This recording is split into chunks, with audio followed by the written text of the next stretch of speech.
Well, we have covered 2 of our 3 parts in this series on love. 2 weeks ago, we talked about loving ourselves. And if you didn't hear that presentation, you may say, now what in the world are you talking about? And I'd encourage you to go listen to that sermon on our website, but I won't just tell you to do that. We talked about loving ourselves really, if it really comes down to it, loving ourselves is about giving ourselves to God. Loving Him, making Him number one. So loving ourselves. Last week we talked about loving each other. We said, as Jesus did, all men will know that we are His disciples if we love one another. So we have to love ourselves, we have to love each other, and there's one more group that we need to love that we haven't talked about yet. The world, those out there, person X, the lost. So today, we turn our attention away from ourselves, away from our families, away from our church family, to those in this world who are lost. Joseph Stowell writes, we were on our annual Christmas trek in Chicago. Each year we brought our family to spend time with Grandma and Grandpa and visit the museums. This year we decided to finish our Christmas shopping at suburban Woodfield Mall. In the midst of all the fun and excitement, one of us noticed that little 3.5-year-old Matthew was gone. Terror immediately struck our hearts. We'd heard horror stories. Little children kidnapped in malls, rushed into a restroom, donned in different clothes and altered hairstyle, and then swiftly smuggled out, never to be seen again. We split up, each taking an assigned location. Mine was the parking lot. I'll never forget that night, kicking through the newly fallen snow, calling out his name at the top of my lungs. I felt like an abject fool, yet my concern for his safety outweighed all other feelings. Unsuccessful, I trudged back to our meeting point. My wife, Marty, had not found him, nor had my mother, and then my dad appeared, holding little Matthew by the hand. Our hearts leapt for joy. Interestingly enough, Matthew wasn't traumatized. He hadn't been crying. To him, there had been no problem. I asked my father where he found him. The candy counter, he replied.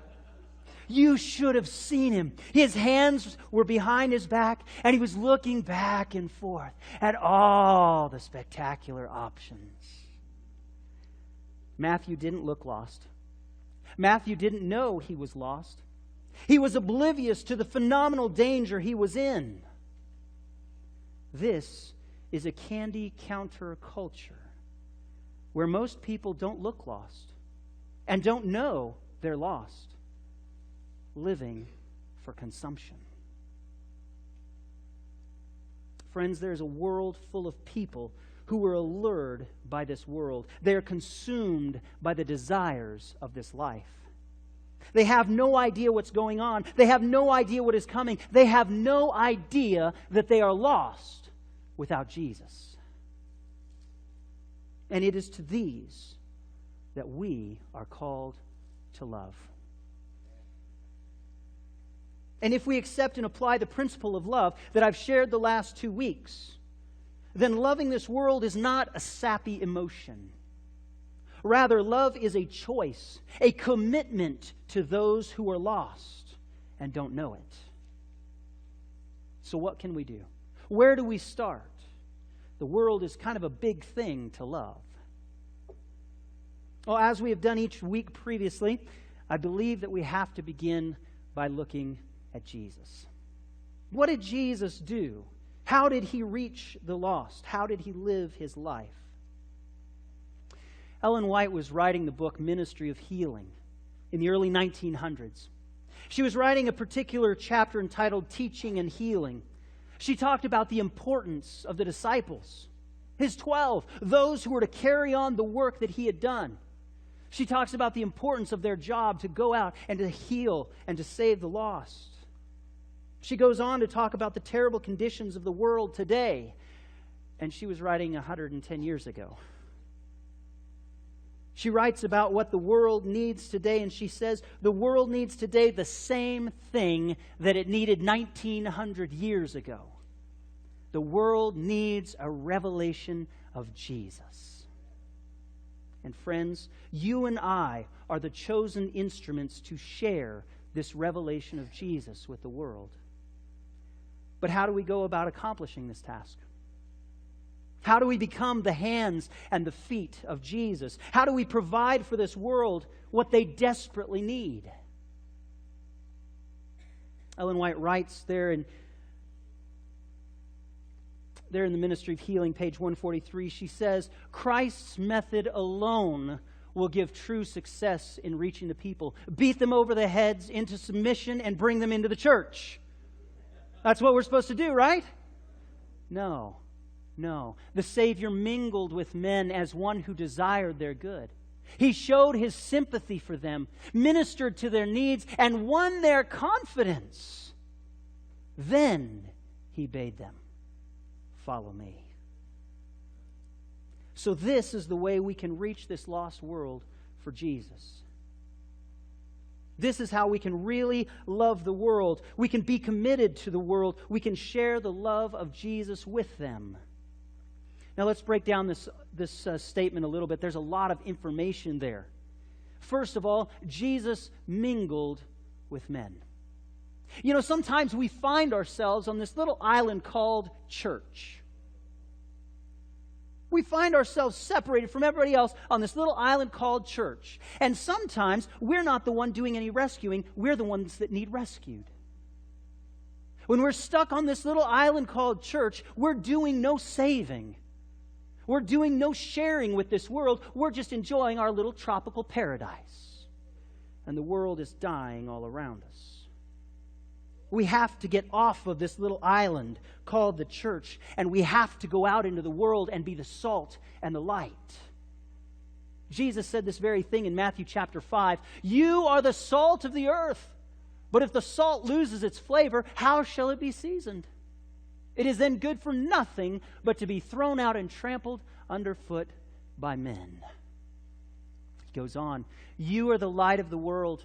A city that is set on a hill cannot be hidden. Nor do they light a lamp and put it under a basket, but on a lampstand, and it gives light to all who are in the house. Let your light so shine before men that they may see your good works and glorify who? Your Father in heaven. Friends, it's not about us. It's not about me. It's about Him. Everything that we do, the light that we shed, is to direct people to Jesus Christ. If I'm doing it for my glory, I'm doing it for the wrong reason. We are called to be a light, to be the salt of the earth, to draw people to Jesus. We are called to mingle with men, to be salt and light. So first of all, we've got to mingle. We've got to mingle with men. Secondly, we must show sympathy. How do we do this? Well, you all have neighbors or friends, maybe family members who you've lost or who have lost someone. A tragedy has taken place in their family. It is your opportunity as a friend, as one who is seeking their good, to come alongside them, to support them, to encourage them, to cry when they cry, to celebrate when they celebrate, to be with them in all situations in life, to have sympathy for them, with them. Maybe there are circumstances for which you do not approve in this life of your friend as a Christian. Maybe they brought it on themselves. Maybe it's a consequence of what they're doing. That's okay. We still must look for ways to support and to love our friends and neighbors, God's children. It is our privilege to love others for Jesus. Thirdly, we are to minister to the needs of those around us. Whether it be picking up sticks out of the lawn after a big windstorm. We've had some of those in the not too distant past. Maybe it's mowing their lawn, trimming their trees, cleaning out gutters. Whatever it may be, we need to look for ways that we can help others. I remember it was an afternoon, and we lived in the place for about a year. I knew some of my neighbors. I knew one of the guys at the end of the road. It was about a mile away. And as I was there at the house, all of a sudden my phone rang, and I looked at the number, and it said Mike. I said, Mike, why is he calling me? Mike wasn't one that just called me for whatever reason. He plowed the driveway when it got covered in snow and I couldn't get out.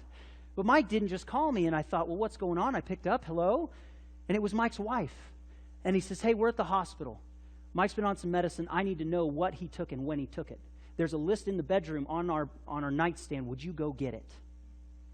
Yeah, absolutely. I ran out the door, got in my car, ran down the road to his house, ran in, found the information for them, and within a couple days he was back home doing fine. It was a little small thing. I mean, just going to look at a little list.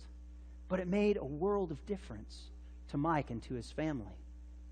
Tim Martell, I know I might have told the story before. He was coming home one afternoon, and as he looked out, he saw his neighbors, and one of them had fallen. He rushed out of the house, went and helped them up, carried them in the house, helped them with what they needed. And today, those neighbors are part of our church family. We've got to look for the needs of those around us. Does that mean they're going to become part of our family here at the Nampa Church? No. They are God's children. We are called to minister, to share Jesus' love with this world. It's not complicated. We just need to look for the needs of those around us and meet those needs as best we can. Fourth, Jesus won their confidence. We don't win anyone's confidence by offering Bible studies. More often than not, that's going to be a little sketchy. You know, you've had somebody come to your door. Hey, you want to study the Bible? No, I'm good, thanks. It doesn't tend to instill a lot of confidence when we do that kind of thing. But when we mingle with people, when we sympathize with them in the difficulties of life, when we see the needs that they have and we minister to those needs, we then build confidence. And when they're in trouble, when there's an emergency, they will know who they can trust, and they will call us. It may not be for spiritual help. It may be for a list of medications. It may be because a tree fell across their property. They need help. Maybe they're moving. But we have won their confidence when we have ministered to their needs. Confidence is won when someone sees that we truly care about them. When we are interested in that person. When we've invested in that person, as a friend, not as a spiritual conquest.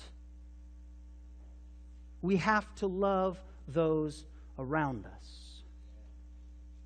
So Jesus mingled with men. He had sympathy with them.